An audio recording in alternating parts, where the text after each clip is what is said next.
Nouvelle vidéo et pas des moindres, puisque vous le savez, nous sommes en octobre, et en octobre, on a Halloween, mais aussi on a Octobre Rose, et c'est ce que j'ai donc réalisé au niveau de mon maquillage, et je vous laisse donc avec le tuto. On va pouvoir commencer ce tuto avec une base, donc ça va être la Skin Tone de chez Kiko, donc que je viens donc en mettre sur l'ensemble de mon visage, donc directement avec les mains, et comme ça va préparer ma peau à recevoir du maquillage, tout simplement. Pour mon fond de teint, ça sera le Light Reflecting Foundation en teinte Mont Blanc. Donc c'est un fond de teint que j'ai pas mis depuis longtemps et je vais l'appliquer cette fois-ci à l'éponge. Tout simplement parce que mon pinceau est sale. Donc je l'applique sur l'ensemble de mon visage.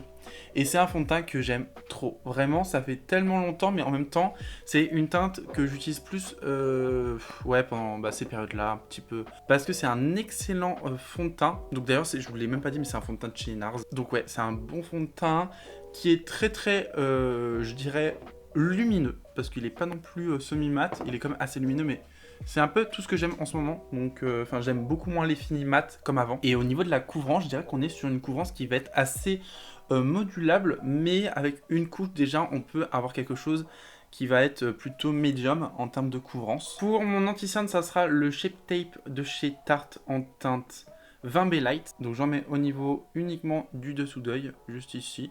Et j'en mets pas trop parce qu'il est assez couvrant. Donc on va quand même y aller doucement. Et j'en mets aussi directement sur mes paupières. Je prends la pointe de mon éponge et je viens dégrader mon anti-cerne. Et pareil, il a une forte couvrance. Attention pour les peaux sèches, je recommande pas parce qu'il est assez asséchant quand même. Pour mon bronzer, je vais utiliser le Sculpting Touch de chez Kiko en teinte 203. Donc c'est un bronzer en stick. Je vais venir l'appliquer juste ici. Je vais peut-être juste chauffer la matière pour que ce soit pas trop sec. Et je vais prendre la pointe de mon éponge, mais du côté propre. Et je vais venir le dégrader. Donc ce n'est pas un produit que vous avez déjà vu, parce que c'est un nouveau produit. Et je trouve que c'est très très bien. La teinte est parfaite. Ça se blende plutôt facilement. Je vais remettre. Je fais la même chose donc de l'autre côté au niveau donc des creux des joues. Pour ceux qui n'avaient pas remarqué où je l'appliquais, pardon. J'en applique un petit peu au niveau du nez. J'ai bien dit un petit peu. Et au niveau du front et des tempes.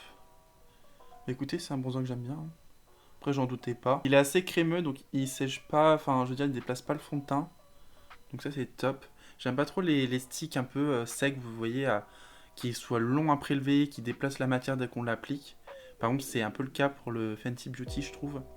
Il est un peu sec. Après, ça va, c'est pas non plus terrible, mais c'est vrai que j'aime bien quand c'est un peu plus gras. Au niveau de mon blush, par contre, je vais utiliser un blush toujours de chez Shiglam, mais par contre, cette fois-ci en teinte Divited, donc qui est la teinte la plus foncée que je peux avoir dans mes tiroirs. Et comme là, bon, on est sur un thème qui est donc, comme vous avez pu le comprendre, Octobre Rose, je vais pas hésiter sur le blush. Vraiment, là, je vais pas négliger le blush, donc je vais en mettre vraiment pas mal. Voilà. Et là, par contre, je prends un pinceau, parce que j'ai plus de place sur mon éponge, et ben je vais venir dégrader la teinte. Voilà. Pour ma poudre, je vais utiliser une nouvelle poudre que j'ai achetée. C'est une poudre de chez Action. Donc elle s'appelle la Berry Beautiful.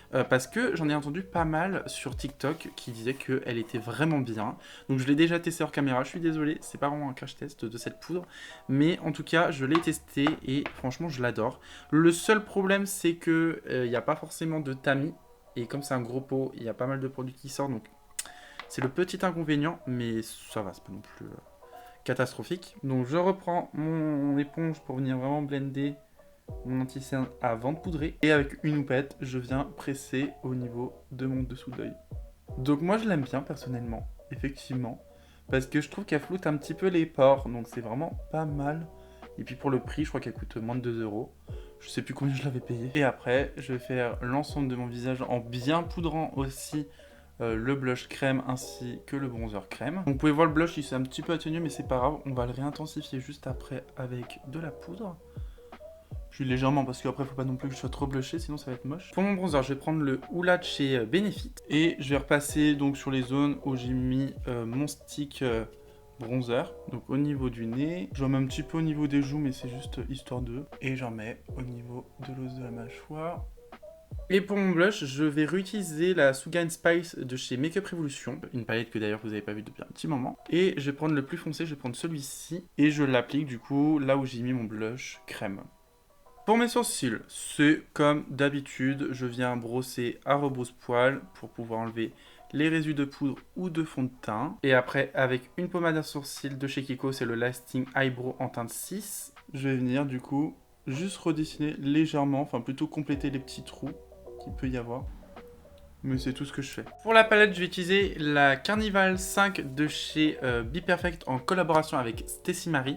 Donc le nom de la palette c'est Interstellar. Je crois que c'est la numéro 5, hein, je sais plus exactement. Elle se présente donc comme ceci.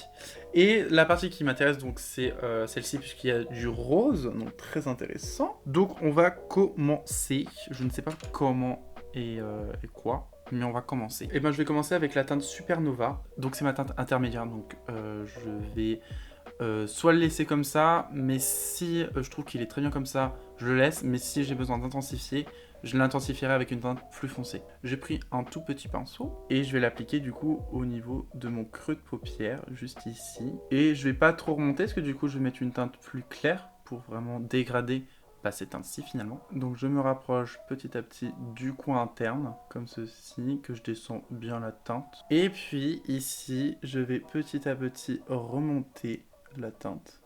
Et puis j'étire petit à petit. Donc pour l'instant, je pose la matière, je viens pas dégrader. J'essuie mon pinceau sur une serviette. Et je vais donc légèrement effleurer mon fard à paupières pour faire un tout petit dégradé. Donc je dégrade bien jusqu'en coin interne. Et je vais donc venir dégrader avec la teinte Fiction. Et je vais venir du coup effleurer, pareil, mon fard à paupières pour faire donc un dégradé. Donc je commence toujours au milieu, en fait, de mon œil ou au moins là. Pour qu'en fait, si j'applique trop de matière, c'est pas grave puisque c'est le milieu, donc faut en appliquer un peu plus.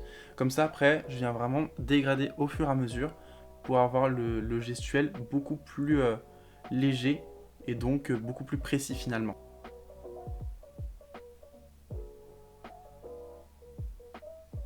Ensuite, je vais prendre n'importe quel anti-cerne que je vais utiliser en tant que base. Moi, ça sera un anti-cerne chez Makeup Revolution en teinte C1. Et je vais former donc un cut crease. Donc, en soi, la forme est déjà à peu près formée puisque j'ai utilisé des petits pinceaux. Donc, c'est pour ça qu'on va vraiment juste repréciser ce que j'ai fait avec de la base, tout simplement. Donc, moi, j'en mets vraiment au ras de cils que je regarde ensuite vers le haut. Comme ça va former un peu ma forme. Bon, là, j'ai taché forcément ce que j'ai fait. Et donc je viens préciser ce que j'ai fait. Je vais juste un petit peu plus affiner à ce niveau-là. Parce que je trouve que c'est un tout petit peu trop gros pour ce que j'aime. Et puis ensuite je viens vraiment préciser la ligne en direction de mes cheveux. Et puis ensuite je viens compléter l'intérieur. Hop.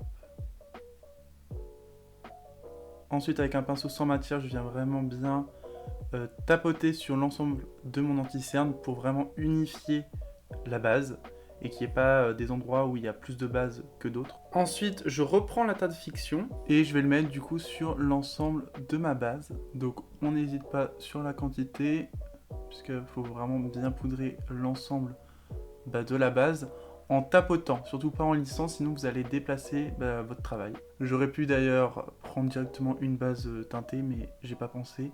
Et puis je savais pas quoi faire, donc voilà. J'ai repris mon rose foncé et puis je vais le mettre au niveau de mon ras de cils. Donc juste ici. Donc du coin interne jusqu'au coin externe. Je prends la teinte Fiction et pareil, je le mets en dessous. Et donc je vais remonter cette teinte et je vais former comme un espèce de liner avec ce fard là. Donc j'étire bien la matière vraiment le plus loin possible sans toucher au-dessus. Je prends mon gros pinceau et je prends la teinte Fiction pour bien le dégrader ici, mais aussi là. Je vais juste prendre la palette de Marion Caméléon X Sephora de la première collaboration et je vais juste prendre le blanc pour le mettre ici au niveau de mon coin interne pour vraiment illuminer mon regard, j'aime bien. J'ai fait l'autre œil hors caméra, donc voilà ce que ça donne, j'aime très bien, c'est un peu l'idée que je voulais, donc c'est très bien. On va pouvoir passer au liner, puisque je vais faire donc le symbole. Et je vais donc utiliser la palette de chez Suva Beauty, et je vais donc utiliser la teinte Smooth. Donc pour ceux qui ne connaissent pas ce type de produit, ce sont donc des liners cake, donc qui se humidifie uniquement et qui s'utilise avec un pinceau liner ou biseauté, peu importe. Vous faites votre mélange, votre texture et ensuite vous venez faire votre tracé. Donc moi ce que j'utilise c'est un petit pchit comme celui-ci que je viens pchiter directement sur le panel et je fais ma texture tout seul. Donc ça va donner à peu près cette teinte-ci, donc ce qui est pas plus mal parce qu'il est un peu fluo. Donc c'est pas plus foncé que ce que je voulais mais c'est pas grave, ça fera l'affaire.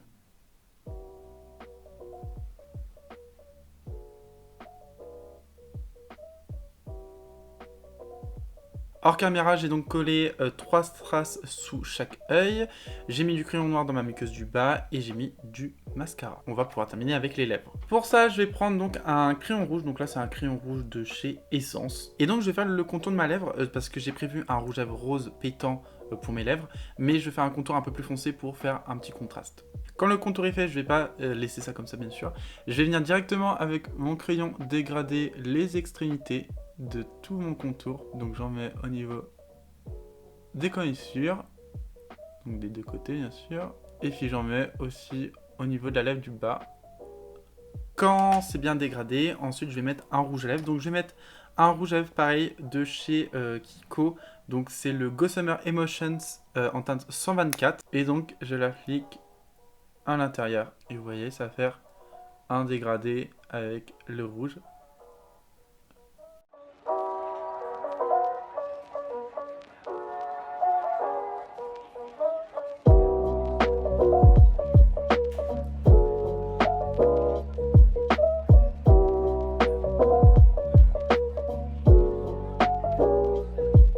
Merci d'avoir regardé cette vidéo, j'espère qu'elle vous aura plu ainsi que le maquillage.